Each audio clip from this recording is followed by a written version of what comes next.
오늘 말씀 이사야서 15장 1절에서 9절입니다. 제가 가지고 있는 성경으로 구약 985페이지에 있습니다. 여기 한 절씩 교독하겠습니다. 모압에 관한 경고라. 하룻밤에 모압 알이 망하여 황폐할 것이며 하룻밤에 모압 기르가 망하여 황폐할 것이라. 그들은 바윗과 디본 산당에 올라가서 울며 모압은 느보와 메드바를 위하여 통곡하는도다. 그들이 각각 머리카락을 밀고 각각 수염을 깎았으며 거리에서는 굵은 배를 몸을 동였으며 지붕과 넓은 곳에서는 각기 애통하여 심히 울며 헤스본과 알엘레겐은 부르짖으며 그들의 소리는 야하스까지 들리니 그러므로 모압의 군사들이 크게 부르짖으며 그들의 혼이 속에서 떠는도다. 내 마음이 모압을 위하여 부르짖는도다. 그 피난민들은 소알과 에글랏 슬리시아까지 이르고 울며 루힛 피타길로 올라가며 호로나임 길에서 패망을 울부짖으니 니무린 물이 마르고 풀이 시들었으며 연한 풀이 말라 청청한 것이 없음이로다. 그러므로 그들이 얻은 재물과 쌓았던 것을 가지고 버드나무 시내를 건너리니 이는 곡성이 모압 사방에 둘렸고 슬피 부르짖음이 에글라임에 이르며 부르짖음이 부엘엘임에 미치며 함께 읽겠습니다. 디몬 물에는 피가 가득하리로다. 그럴지라도 내가 디몬의 재앙을 더 내리되 모압의 도피한 자와 그 땅에 남은 자에게 사자를 보내리라. 아멘. 자, 지난 시간까지 살펴봤던 14장 내용을 우리 다시 한번 살펴보도록 하겠습니다. 기억을 좀 더듬어 보시기 바랍니다. 먼저 남유다 백성들에게 주어진 약속된 구원에 대해서 말씀을 하시죠. 그리고 바벨론의 멸망으로 땅에는 평화가 오고 또 소울에서는 바벨론 왕이 내려오는 것 때문에 어떻게 해요? 소동이 일어날 것이다 라고 예언을 합니다. 그리고 바벨론 왕이 어떻게 해요? 신들까지도 통치하려고 했던 그 왕의 교만함 때문에 어떻게 해요? 땅에 내던져질 것이다 라는 그런 예언을 하죠. 그리고 또 중요한 것이 있습니다. 하나님께서 이 모든 일을 어떻게 하신다? 반드시 이루신다라고 하는 그 약속의 메시지를 던져준단 말이에요. 그리고 아수르에 대한 하나님의 계획과 뜻을 예언을 하시게 되는데 또 유다의 이웃 나라들에 대한 심판을 예언하시죠. 블레셋의 심판에 대해서 또 예언을 하시고 했던 내용이 14장의 전체적인 내용입니다. 간단하게 있는 말씀을 드렸는데 이 14장의 내용을 우리가 살펴보면서 우리에게 주시는 메시지가 있다라고 했죠. 그 메시지가 무엇인지 혹시 기억나세요? 이 세상의 권력과 힘과 세상의 영광에 그 사로잡혀 있는 하나님의 백성들이 어떻게 해요? 영원한 하나님의 통치 가운데, 통치 안에 그 하나님의 영광 가운데 하나님 나라 백성의 삶을 살아가게 된다라는 것이 메시지였어요. 세상을 바라봤던 그 하나님의 백성들이 하나님의 영광을 바라보게 될 것이다 라는 것이 메시지였단 말이에요. 이처럼 하나님을 대적하는 모든 세상의 권력과 힘을 가진 악한 세력들은 하나님께서 어떻게 하신다? 반드시 물리치시고 하나님께서 계획하신 나라가 세워질 것이다 라는 것이 14장의 메시지였습니다. 이 세상을 향해 정하신 하나님의 경영, 이게 뭐였죠? 악한 세력들을 물리치시는 것, 그리고 하나님의 계획이 하나님을 대적하는 열방들, 즉 하나님을 대적하는 세력들을 하나님께서 심판하시겠다라고 하시는 것이 하나님의 뜻이었죠. 계획이었고 뜻이었습니다.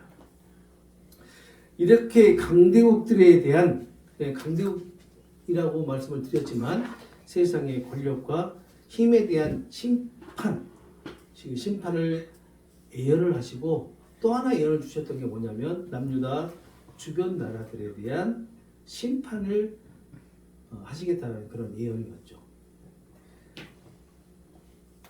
남유다의 주변 국가들을 주변에 있는 열방들을 심판하시겠다라고 말씀을 하셨던 이유가 무엇이었을까? 다시 한번 기억을 해보시기 바랍니다.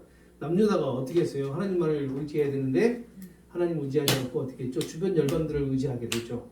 강대국들이 자꾸 남유다를 괴롭히다 보니까 그 강대국들에게 대항하기 위해서 하나님만을 의지해야 했던 하나님의 백성들이 어떻게 주변 국가들에게 손을 뻗치게 되죠. 그래서 하나님께서는 그러한 모습을 보시고 남유다를 치시는 것도 치시는 거지만 남유다를 심판하신 것도 심판하시지만 그 남유다가 의지하려고 했던 세상의 권력과 힘이라고 하는 주변의 나라들 그 나라들을 심판하심으로 남유다가 오롯이 하나님만을 바라볼 수 있게끔 이렇게 인도하신단 말이에요. 그렇지만 남유다의 결과는 어떻게 돼요? 남유다의 결과는 심판이었죠. 심판. 하나님을 신뢰하는 것보다 어떻게 했어요? 남유다가 눈에 보이는 그리고 피부에 느껴지는 그 세상의 힘을 더 의지했단 말이에요. 남유다가 신뢰하고 의지했던 그 세상의 권력과 힘을 하나님은 이렇게 심판하시겠다라고 예언하시는 것이 14장의 내용이었고 또 우리에게 주시는 메시지였어요. 그리고 또 이 세상의 힘을 의지하고 신뢰하는 남유다의 모습을 통해서 우리의 모습을 한번 발견해 보자라고 말씀드렸죠. 이렇게 내 자신의 모습을 보면서 내가 이 세상의 힘과 권력이라고 하는 눈에 보이고 보암직도 하고 몸직도 하고 나를 지혜롭게 할 것 같은 이 세상의 모든 것들을 우리가 다시 한번 살펴보자고 했죠. 나는 과연 어디를 향하고 있는가? 그런데 다시 살펴보나 또 다시 살펴보나 어때요? 결론은 나를 정말 지혜롭게 할 것 같은 이 세상의 모든 것들을 내가 바라보고 있다는 거죠. 하나님은 우리에게 하나님을 바라보라라고 말씀하고 있지만 우리는 이 세상을 바라보면서 살아가는 존재다라는 것을 우리가 다시 한번 깨닫게 되었단 말이에요. 그래서 우리에게 오롯이 하나님만 바라보는 한 분을 우리에게 소개를 해주신 거잖아요. 그분이 누구예요? 예수님이에요. 그 예수님이 오롯이 하나님만을 바라보고 하나님께서 원하시는 삶을 살아내심으로 그리고 그것이 우리가 받아야 되는 심판을 오롯이 우리가 받아야 되는 심판을 누가 예수님께서 대신 받으시고 우리에게 그 심판에서 벗어나서 평강으로 우리에게 인도하셨던 사건이 바로 십자가 사건이라는 것을 이렇게 연결해서 우리가 볼 수 있는 거죠. 예, 그렇게 해석하신 분도 있을 수도 있어요. 조금 공부 좀 하셨던 분들은 이렇게 구약을 보면서 구약의 내용을 이렇게 살펴보면서 예수님을 이렇게 연결을 하면 너무 알레고리적인 그런 해석이 아니냐라고 말할 수도 있지만 그럼 어떻게 해석해야 되는지 저한테 알려주세요. 이 또 신약을 전공했던 전공했던 교수님 한 분 계시는데 그분이 저한테 하신 말씀이 있었어요. 뭐라고 했냐면 성경을 알레고리로 해석을 하면 안 된다라고 주장하시는 분들도 있어요. 비유적으로 이렇게 말씀하시는 거에 알레고리 해석하면 안 된다라고 하시는 분들이 있는데 그분은 딱 너무 이렇게 대놓고 얘기하시더라고요. 그러면 성경을 알레고리로 해석하지 않으면 어떻게 해석할 건데? 이렇게 얘기를 하시더라고요. 근데 하지 마세요. 구약에서 말씀하시는 모든 내용이 메시아잖아요. 핵심이. 신약에서도 역시 마찬가지 메시아, 예수잖아요. 그러면 이 구약이나 신약의 말씀들이 메시아이신 예수님을 바라보고 있지 않으면 해석이 안 되는 거예요. 이게 만약에 예수님을 바라보지 않고 성경 말씀을 해석하게 되면 인본주의에 빠져버리게 됩니다. 사람 중심으로 해석을 하게 돼요. 그렇게 되면 놀라운 일들이 일어나죠. 어떤 일? 해야 된다, 하지 말아야 된다 라는 게 확실하게 딱 구분이 되죠. 그러니까 성경에서 말하는 하지 말아야 된다는 하지 말아야 되고 해야 된다는 해야 되고 그렇게 결정이 되어버린단 말이에요. 그러나 성경은 절대 그렇게 얘기하고 있지 않다라는 거. 우리에게 이렇게 성경 말씀이 해야 된다, 하지 말아야 된다라고 얘기하고 있지만 사실은 이 모든 것들 너희들이 지킬 수 있는 것이 아니라 너희를 위해서 대신 이 모든 것을 이루어 주실 분이 오신다라는 그 메시아 예수를 바라보게끔 하는 그런 메시지란 말이에요. 그런데 그런 것을 접근하기가 힘들어지죠. 인간이 할 수 있다. 인간 왜? 하나님의 택한 백성이고 만물의 영장이고 대단한 존재이기 때문에 모든 걸 할 수 있다라고 이렇게 결론을 내리고 성경을 바라보게 되면 결국은 인본주의에 빠져서 인간 중심의 해석이 나올 수밖에 없습니다. 그래서 조심해야 되죠. 그러나 우리가 지금 해석하고 있는 이 방법이 어떻게 보면 모르겠어요. 하나님 중심이라고 저는 하고 있지만 오롯이 하나님 중심의 해석인지 아닌지 저도 좀 의심스럽긴 한데 남들은 어떻게 볼지 모르겠지만 저는 그렇게 하다고 생각을 하고 여러분들에게 말씀을 드립니다. 이렇게 세상의 권력과 힘을 의지하고 있는 나의 모습을 솔직히 말씀드리면 제가 그런 삶을 살고 있으니까 이렇게 말씀드리는 거예요. 그러니까 뭐 이것을 우리가 말씀을 통해서 발견을 하고 나의 모습을 발견을 하고 인정을 하고 그리고 솔직히 고백을 하자는 얘기입니다. 하나님 앞에 하나님 제가 이렇게 살고 있습니다.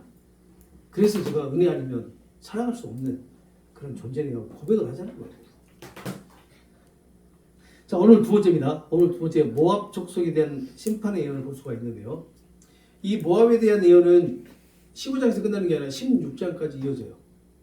16장까지. 자, 15장은요. 그 모압에 비옥했던 아주 비옥했던 그 땅이 아수르의 그 침략에 의해서 황폐하게 되어서 모압 백성들이 피난을 가게 되는, 그리고 피난보다 더 큰 재앙을 받게 되는 그러한 예언의 내용입니다. 모압은 왜 하나님의 심판을 받게 되는 것일까? 이 하나님은 모압이 심판받는 이유를 이렇게 얘기를 합니다. 여호와 하나님이 아닌 그모스신을 우상으로 의지했기 때문이다 라고 얘기하고, 또 한 가지는 뭐냐면 모압이 교만했기 때문이다 라고 말을 해요. 이 모압이 교만했다는 것에 대해서는 우리가 지금 살펴보고 있는 이사야서보다는 에레미야서에 더 자세하게 나와 있어요. 에레미야서 48장 29절에서 30절을 보시게 되면 이런 내용이 있습니다. 제가 읽어드릴게요. 우리가 모압의 교만을 들었나니 심한 교만 곧 그의 자고와 오만과 자랑과 그 마음의 거만이로다.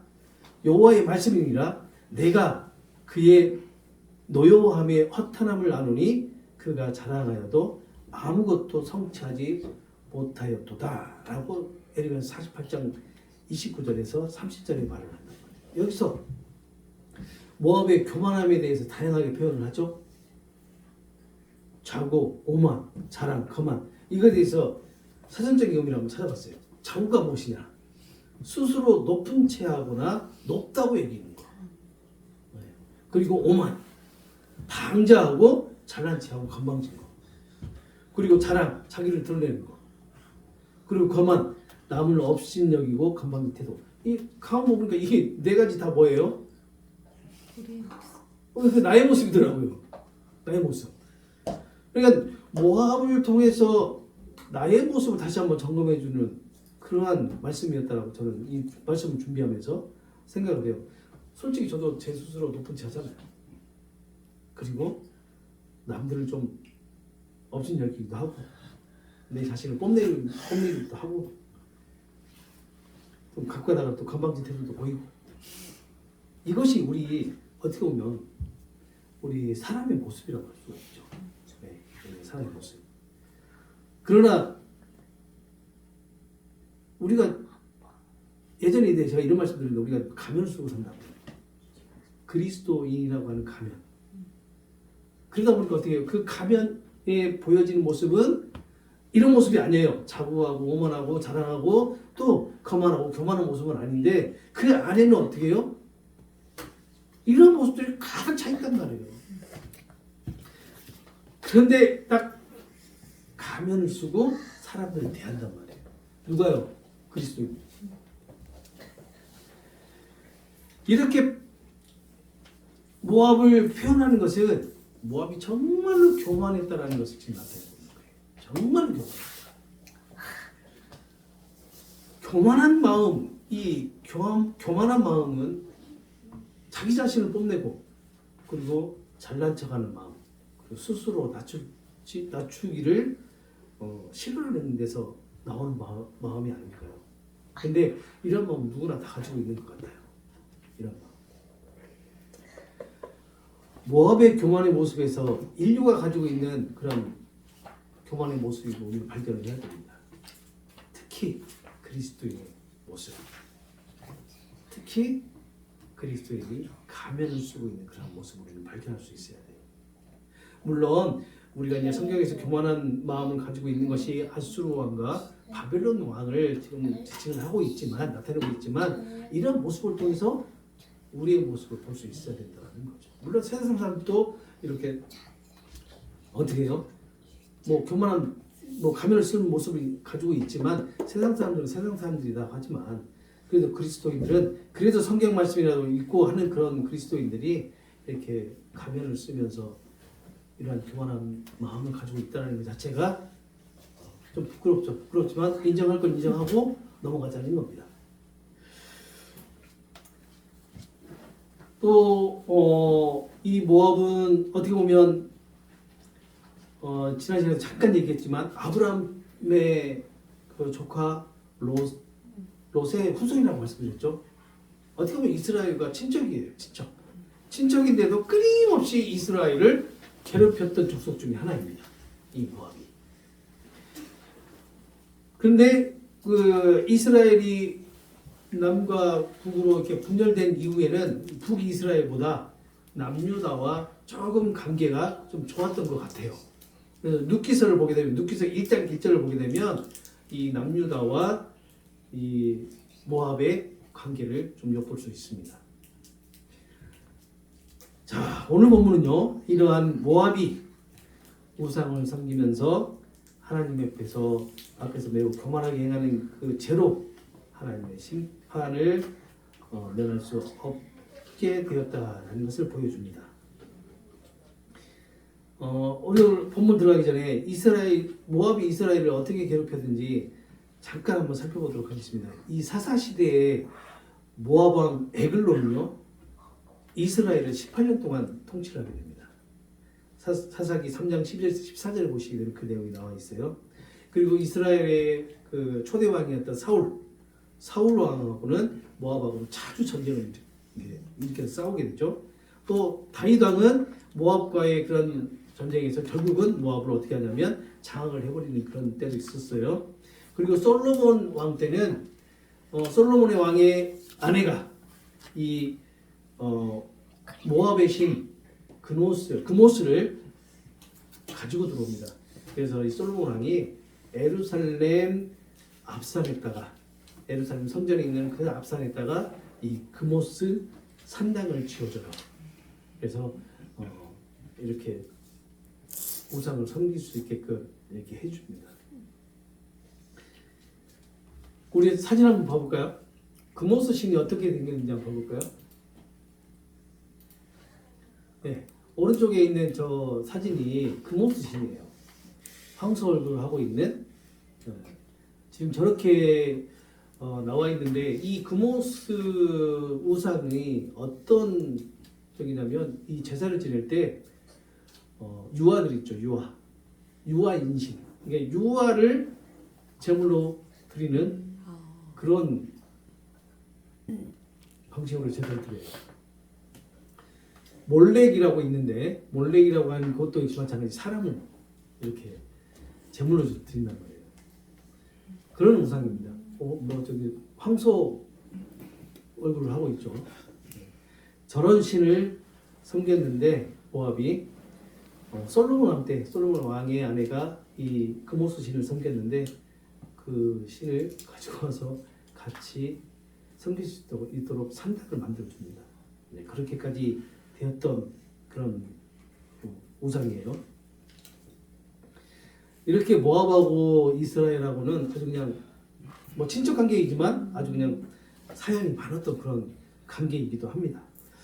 자, 1절을 보시겠습니다. 1절을 보시게 되면 모압에 관한 경고라라고 하면서 하룻밤에 모압 알이 망하여 황폐할 것이며 하룻밤에 모압 기르가 망하여 황폐할 것이다 라고 얘기를 합니다. 자, 1절에서는 두 성읍이 등장을 하죠. 알과 기르가 등장을 하는데 제가 지도 좀 띄워주시겠어요? 지도를 보시면 일단 그 모압 땅이 어디 있는가를 한번 잘 보시기 바랍니다. 모압 땅이 보라색.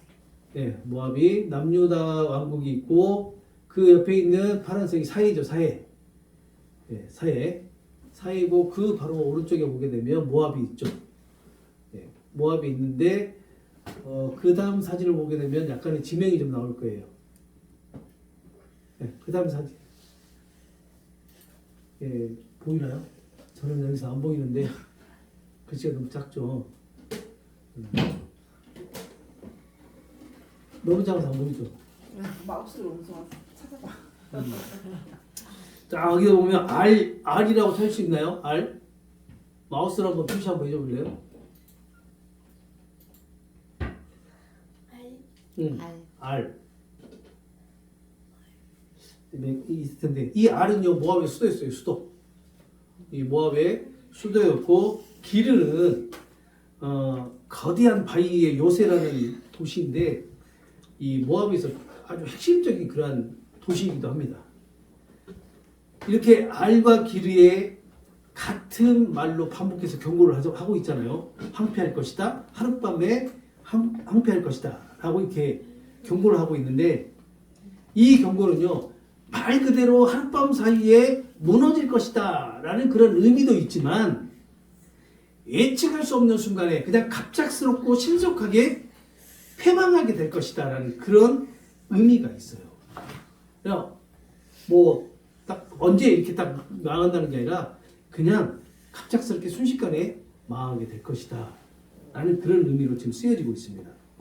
이렇게 모압에 대한 경고를 하고 2절과 4절에서 2절에서 4절에서는 모압 전체가 이제 애국하는 것이 나오죠. 그리고 모압에 있는 용사들이 사기를 잃고 동요하는 그런 모습들이 쭉 나오게 되는데 2절을 보시게 되면 바이슨 이렇게 되죠. 이렇게 시작을 하고 있죠. 그들은 바잇과 디몬 산당 이렇게 나와 있는데 바잇은 뭐냐면 바이트 집이에요. 집이라는 그런 뜻도 있는데 성전을 의미하기도 해요. 그리고 이어서 디본 산당이라고 나와 있는데 이 디본 산당은 모압 왕 메사의 고향으로 알려진 곳이기도 하고 그리고 이 산당에서 그모스 신을 신에게 제사를 지내는 곳이기도 했어요. 그러니까 모압의 대표적인 산당이 디본 산당이었어요. 모압 사람들은 이렇게 국가적으로 재난을 당하게 되면 바로 그들의 우상인 그모스 신이 있는 디본 산당으로 달려가서 이렇게 울면서 호소를 했다라고 합니다. 그래서 이 바잇과 디본 산당을 해석을 해보면 말 그대로 그냥 지역해서 해석하면 집과 디본 산당이잖아요. 이것을 이제 풀어서 해석을 하면 디본에 있는 그 주민들이 산당에 올라가서 디본 산당에 올라가서 애곡을 한다라는 그런 식으로 해석이 가능한 거예요. 그러니까 디본에 있는 주민들이 신전에 올라가서 제단 곁에서 통곡을 하고 또 느보와 메드바 주민을 향하여서 모압 족속이 모두 통곡을 하는데 어떻게 통곡을 하냐면 머리를 모두 대머리처럼 밀고 또 수염을 깎은 채 거리마다 삼배옷을 입은 사람들이 돌아다니고 또 지붕마다 사람들이 올라가서 울고 또 광장에서는 사람들이 앉아서 통곡하며 눈물을 흘리고 있다는 거예요. 모압은 느보와 메드바를 위해서 통곡한다라고 하는데 느보는요 모세가 약속의 땅이었던 그 가나안을 바라봤던 그런 곳이기도 합니다. 그리고 메드바는 느보와 디본의 중간 지점에 있는 성읍인데 이 성읍들이 침략을 당해서 황폐하게 되는 것을 통고하고 있다라는 것을 의미해요. 지도 한 번만 다시 한번 띄워줘봐요. 잘 안 보이시겠지만, 네. 여기서 보면,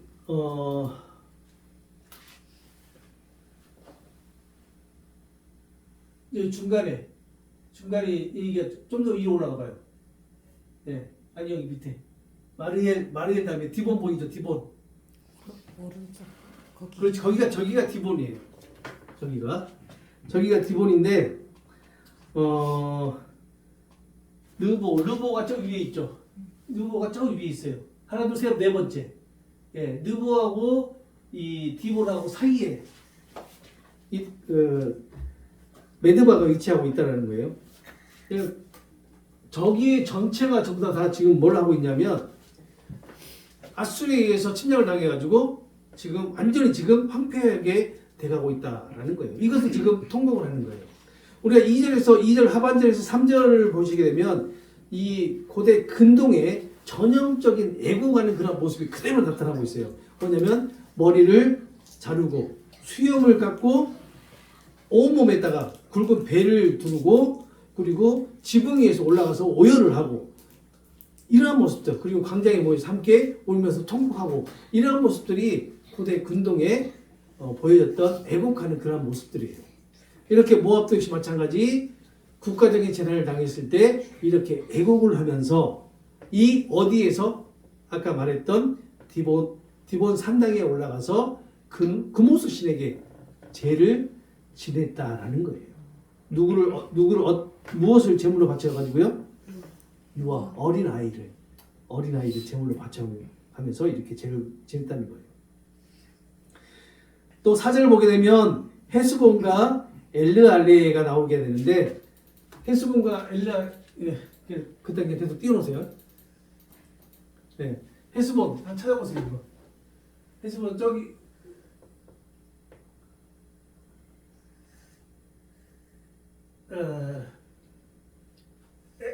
헤스본 저기 밑에 엘르알레 저기 위에 맨 위에가 엘르알레 그 밑에가 바로 헤스본.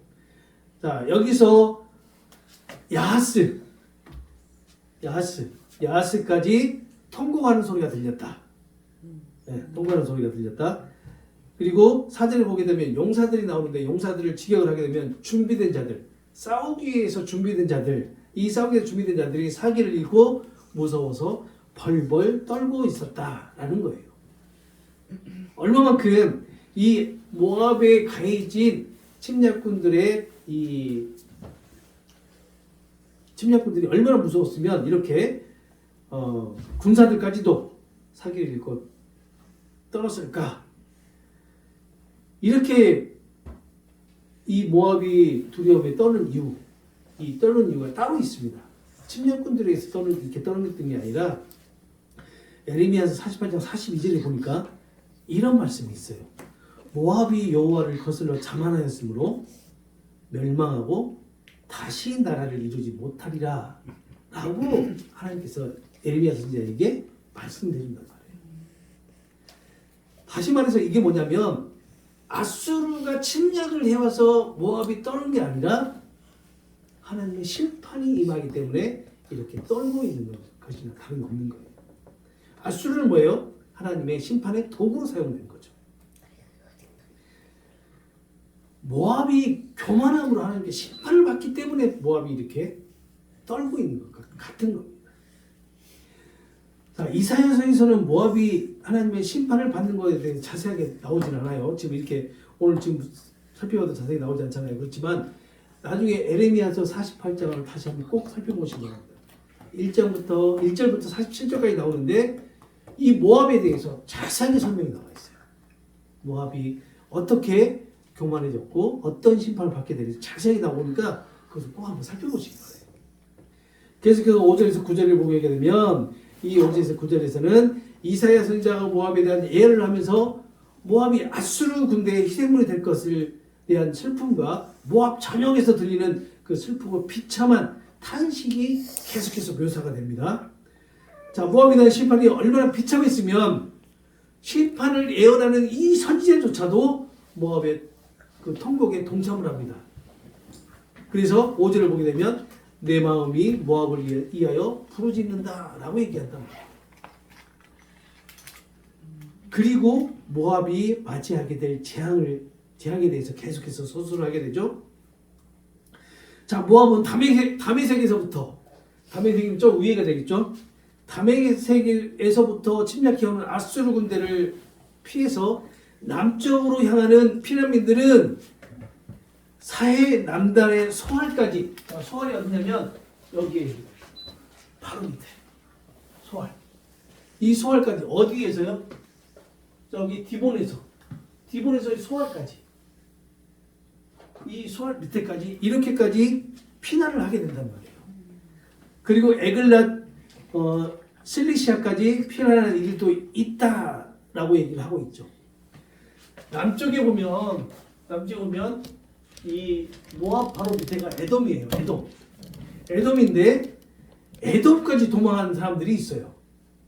그래가지고 이들은 누이 고개를 울면서 올라가고 또 호르나임으로 가는 길에서 비통하게 울부짖는다라고 얘기하고 있죠.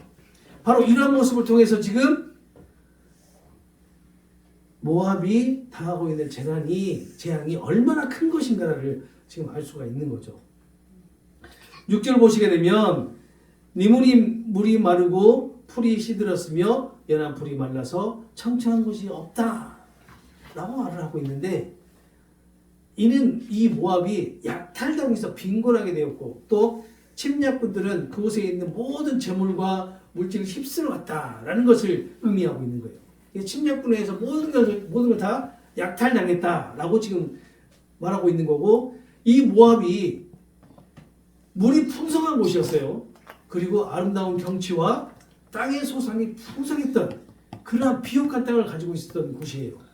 그런데 이곳이 어떻게 해요? 아수르 군대의 말발굽에 의해서 아주 그냥 황폐하게 되었다는 거예요. 풀이 말라서 청청한 곳이 하나도 한 군데도 없다는 겁니다. 완전히 짓밟혔다는 거예요. 그래서 비난민들은 애써 자신들이 가지고 있었던 그런 모은 재물들을 가지고 저마다 버드나무 시냇물을 건너서 에돔으로 피난을 갔다라고 얘기하는 것이 7절의 말씀이에요. 여기서 말하는 버드나무 시냇물은 모압과 그 에돔의 경계를 이루는 세렛강이라고 하는데, 그 세렛강을 추정을 하는데, 세렛강은 어디 있냐면요. 여기서는 잘 표시가 안 되는데. 그 전에 지도 한번 보여주세요. 자, 모압과 에돔이 보이죠? 모압과 에돔 사이에 이 경계를 이루고 있는 이곳에 강이 하나가 있습니다. 그 강이 세렛강인데, 바로 여기 지금 7절에서 말하는 버드나무 시냇물은 바로 이 세렛강을 의미한다라고 추정을 하고 있어요, 학자들이. 그리고 8절을 보시게 되면 모압 천지에 통곡 소리가 가득 차서 남쪽으로는 멀리 에글라임에서도 그들의 비명 소리가 들리고, 그리고 다음 지도 한번 보여볼까요? 에글라임이 보이나요? 에글라임 여기 맨 밑에. 자, 남쪽으로는 에글라임까지 모압의 비명 소리가 들리고, 북쪽으로는 부엘엘림 찾아보세요.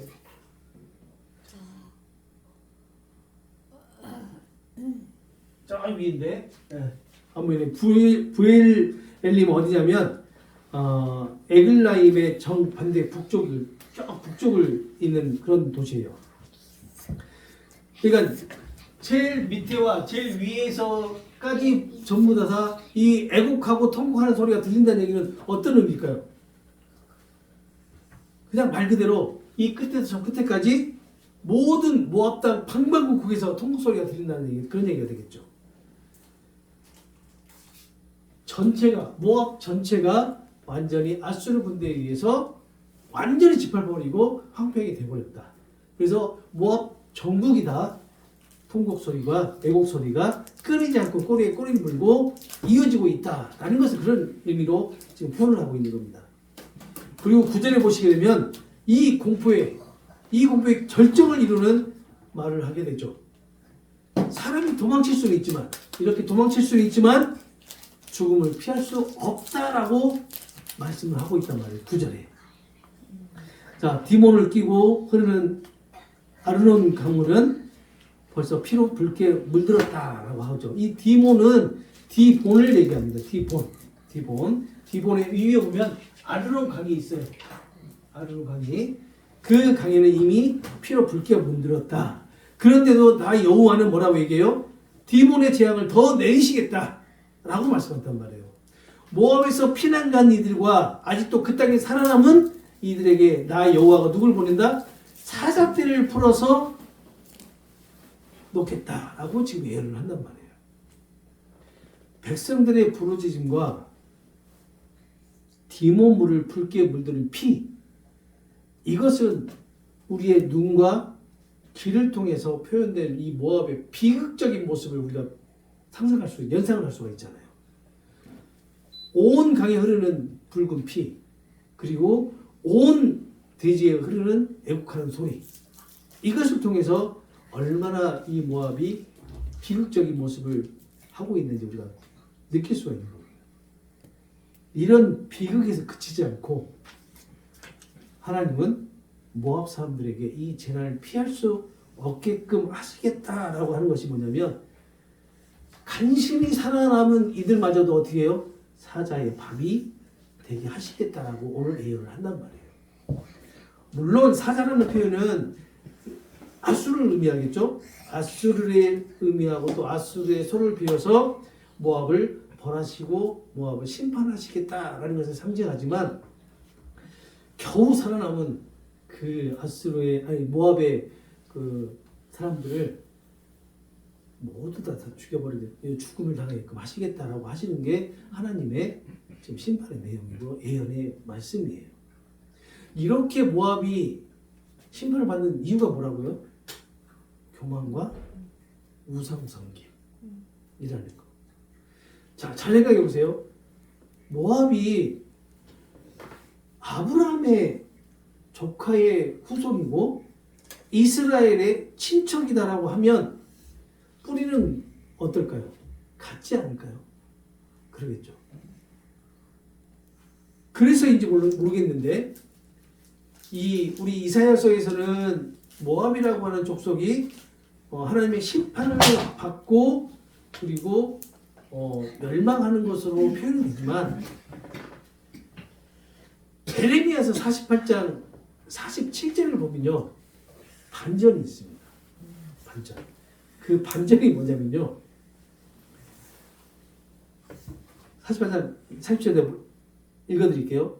그러나 내가 마지막 날에 모압의 포로를 돌려보내니 모압의 심판이 여기까지입니다.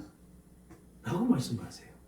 자, 내가 마지막 날에 모압의 포로를 돌려보내리라 여호와의 말씀이니라 모압의 심판이 여기까지다. 라고 말씀하는데 이것은 뭐냐면요.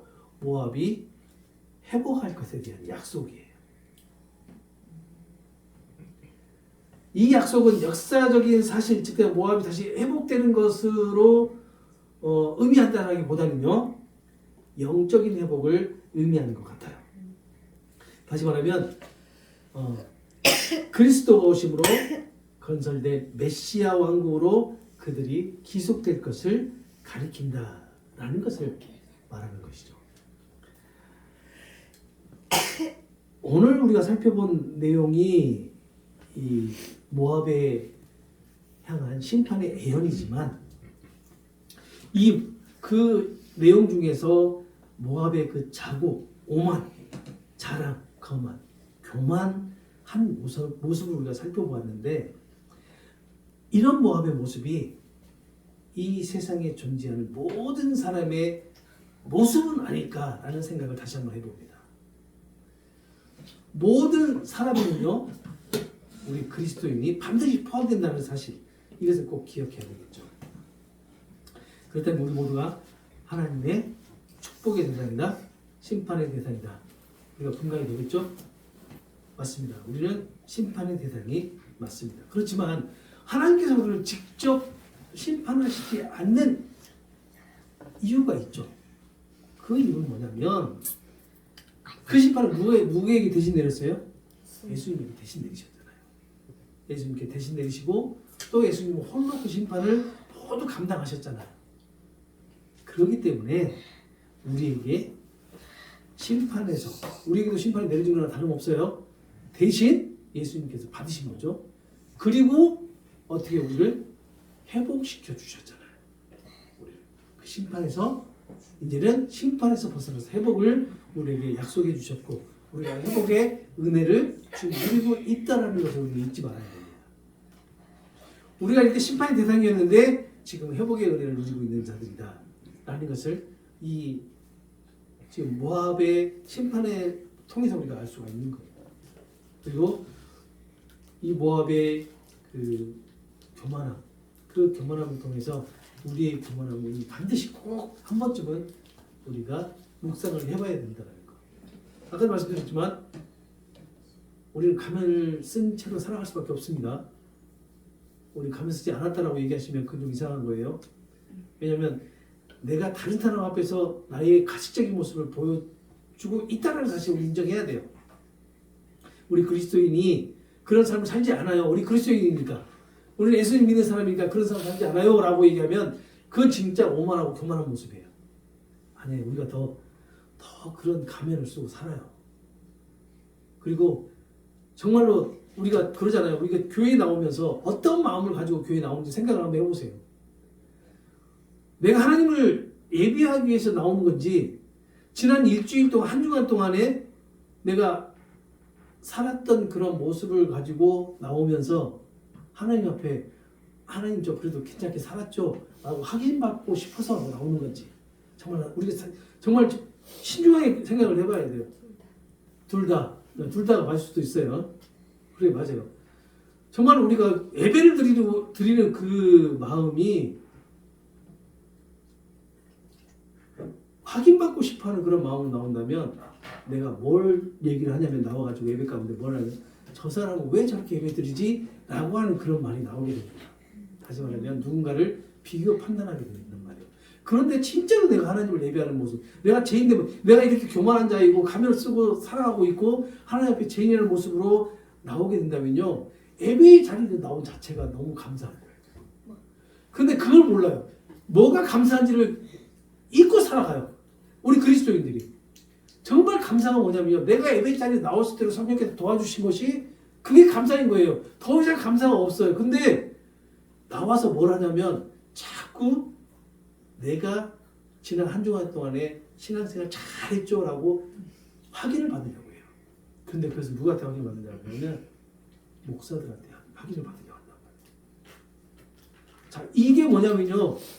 천주교에서 초대교회 때 이 동전을 헌금함에 딱 떨쳤을 때 땡그랑 소리 나면서 어떻게 해요? 그 땡그랑 소리가 나면 제사함을 받았던 면죄부를 받는 거나 지금 우리가 교회에 나와서 목사들한테 나 지난 한 주간 동안 잘 살았죠. 잘 살았다고 얘기해 주세요. 라고 하는 거랑 똑같은 거예요. 근데 우리가 진짜 잘 살지 못하잖아요. 하나님께서 원하는 삶, 하나님께서 우리에게 말씀하시는 삶 살지 못하잖아요. 그러니까 이 사람 죄인된 모습으로 나오는 거예요. 제약된 모습 그대로 나오는 거예요. 나와서 하나님 앞에 하나님 저 이렇게 제약된 모습으로 살았어요. 그런데 하나님께서 저를 붙들어 주셔서 성령을 보내주셔서 제가 이 자리에 나와서 예배드릴 수 있게끔 하셨네요. 이곳이 은혜네요. 저에게 주어진 은혜. 내가 이 자리에 나와서 하나님을 부르고 하나님께 찬양하고 기도할 수 있는 것이 이것이 하나님이 나에게 베풀어 주신 은혜네요 라고 고백할 수 있는 것이 진정한 그리스도는 아니겠냐고요. 그러니까 제발 좀 이제 확인하려고 하지 마세요. 다 아세요. 우리가 어떻게 살았는지.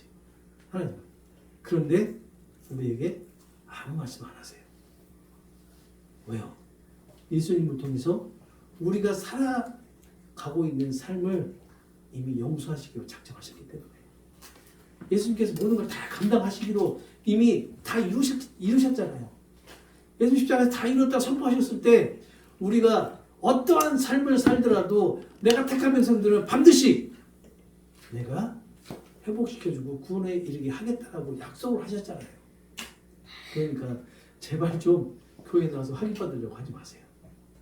그냥 우리 있는 그대로 모습 나와 그대로 나와서 하나님께 드리세요. 진정한 기도 드리세요. 오늘 아마 이 모압의 이 심판의 예언을 보면서 우리는 그것을 아마 느껴야 되지 않을까 싶어요. 우리의 모습이 이 모압의 모습과 똑같았다. 교만하고 거만하고 오만하고 자랑하는 그런 모습들과 똑같았다. 그렇지만 하나님께서 우리를 인도하시고 붙드시기 때문에 우리가 이러한 오만과 교만 가운데서도 하나님의 은혜를 받는 은혜를 누리며 살아간다. 이런 것을 깨닫게 된 것이 아닌가 싶습니다. 자, 오늘 여기까지 하겠습니다. 기도하겠습니다. 하나님 감사합니다.